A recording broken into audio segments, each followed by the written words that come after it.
Kalian penasaran gak sih, kenapa iPhone XR tetap lanjut diproduksi dan dijual oleh Apple? Padahal series iPhone XR ini udah dirilis dari tahun 2018.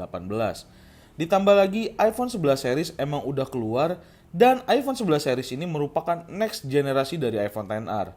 Tapi kenapa iPhone XR tetap aja diproduksi dan dijual oleh Apple ke market umum?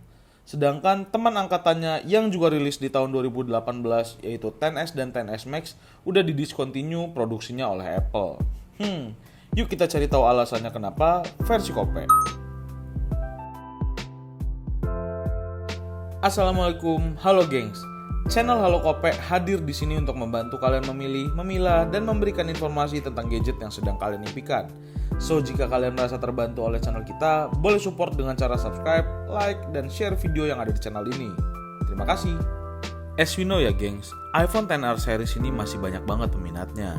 Sehingga mungkin ini menjadi salah satu alasan kenapa Apple tetap memproduksi dan menjual series ini ke pasaran. Tapi pasti ada alasan lain dong, kenapa series ini masih banyak banget peminatnya. Di video kali ini, Kope mau sharing aja nih tentang user experience atau pengalaman memakai iPhone XR series ini, yaitu 1-2 tahun terakhir. So, based on experience selama 1-2 tahun terakhir, kita mau sharing ke kalian nih, menurut kita apa sih yang menjadi alasan iPhone XR ini masih laku banget? Ayo kita breakdown satu persatu. Oh ya, disclaimer, sekali lagi ini adalah pengalaman pribadi tim Kope ya. Silahkan tambahkan jika kalian punya pengalaman yang lain. So, let's get started. Baterai merupakan salah satu part yang nggak bisa dilupakan jika kita ingin membeli smartphone. Di atas kertas, kapasitas baterai iPhone XR series ini sebesar 2942 mAh. Tapi saat pemakaian sehari-hari, apakah itu cukup atau malah kurang? Ayo kita bedah lagi. Based on experience yang gue dapet, baterai iPhone XR series ini sangat-sangat bisa diacungi jempol. Jika saat bangun pagi baterai full di angka 100%, maka baterai iPhone ini bisa tahan seharian sampai malam ketika kalian mau tidur lagi. Tapi hal tersebut bisa kalian dapatkan jika pemakainya kayak gue ya gengs, yang normal-normal aja kayak browsing, chatting, sosmedan, sesekali main games, dan pemakaian umum lainnya seperti cek email atau cek Google Sheets untuk kerjaan. Sebagai contoh, terakhir kali gue cas handphone ini sampai dengan 100%, yaitu kemarin sore jam 3. Hari ini sekitar jam 8 pagi baterainya masih ada di angka 5%. Lumayan irit banget kan? Lanjut ke bagian layar. Bagian ini juga salah satu parts yang krusial karena akan kita lihat setiap harinya. Kalau di atas kertas, layar iPhone XR ini mengusung teknologi IPS LCD tipe Liquid Retina seluas 6,1 inch. Tampilan resolusi yang ditawarkan dalam tanda kutip hanya 828 x 1792 pixels.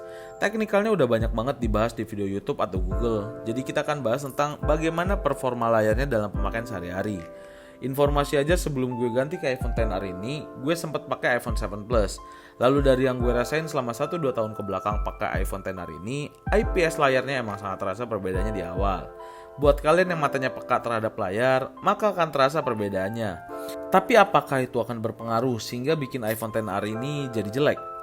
Menurut gue sih enggak, karena by the time perasaan tentang layar tadi akan hilang secara berangsur. Layar IPS yang dikasih oleh Apple juga bukan sekedar layar IPS biasa ya gengs. As we know, Apple selalu totalitas jika mau produk. Itulah kenapa brandnya bisa segede sekarang. Jadi selama gue pakai, iPhone XR series ini punya layar yang sangat-sangat oke juga kok. Apalagi emang layarnya juga membantu performa dari iPhone-nya itu sendiri. Dari segi baterai yang bisa menjadi lebih irit, dipakai untuk games juga udah enak. So menurut gue tentang layar is all proof.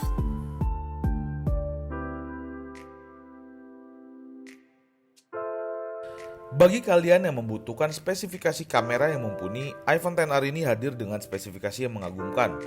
Walaupun hanya memiliki satu buah lensa kamera yang disematkan pada bagian belakang, kamera belakang iPhone ini memiliki resolusi yang cukup tinggi.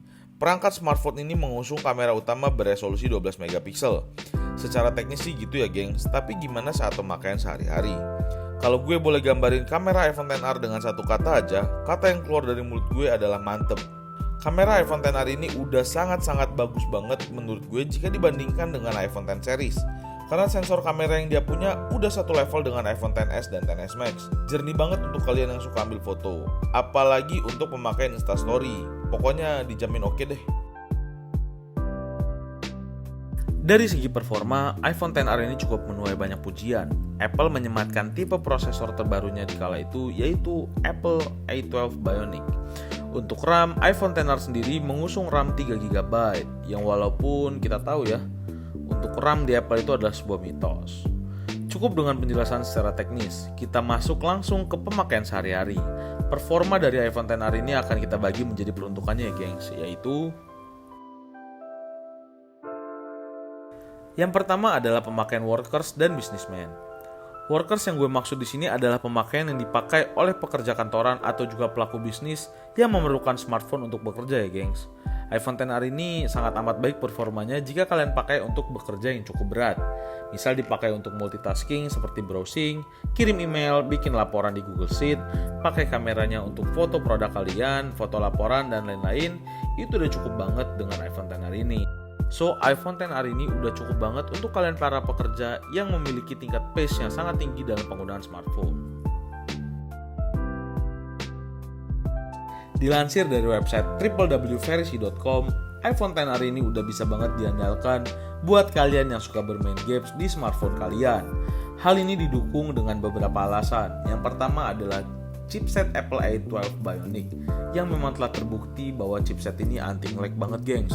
Chipset dan sistem operasi dari iPhone emang udah gak usah diraguin lagi sih. Walaupun memang iPhone itu gak dibuat khusus untuk bermain game, tapi dengan performa yang stabil, membuat semua aplikasi game dari yang low sampai yang high bisa dimainkan secara optimal. Lalu yang kedua adalah, untuk beberapa game, iPhone XR series ini sudah support untuk grafis HDR Extreme, yang mana itu sangat berpengaruh terhadap resolusi atau ketajaman dari game yang sedang dimainkan. Ada juga faktor lainnya, yaitu jarangnya terjadi drop FPS ketika bertemu player lain dalam in-game. Di beberapa smartphone, itu sering terjadi ketika adanya player lain atau ada beberapa player lain yang saling bertemu dalam satu in-game. Tapi itu gak akan ketemu ketika kalian memakai iPhone XR ini sih gengs. Itu udah juara banget pokoknya.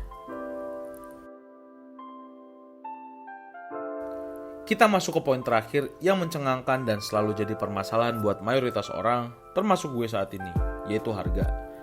Harga merupakan komponen terpenting bagi mayoritas orang yang ingin membeli sesuatu, termasuk smartphone. Tapi apakah harga iPhone XR ini termasuk mahal atau udah murah? Menurut Kope, harga iPhone XR saat ini udah sangat murah banget jika kita compare dengan teknologi yang akan kita dapatkan. Pada saat video ini diupload, harga iPhone XR di pasaran itu udah start dari 5-6 jutaan aja.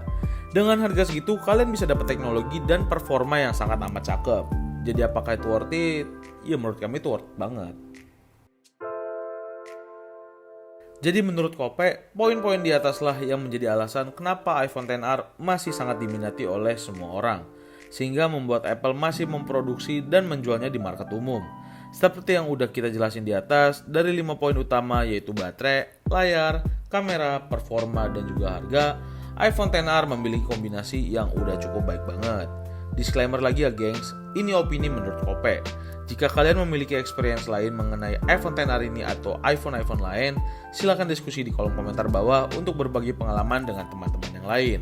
So thank you buat kamu yang udah nonton video ini dari awal sampai habis. Semoga kalian semua dimurahkan rezekinya, sehat dan bahagia selalu.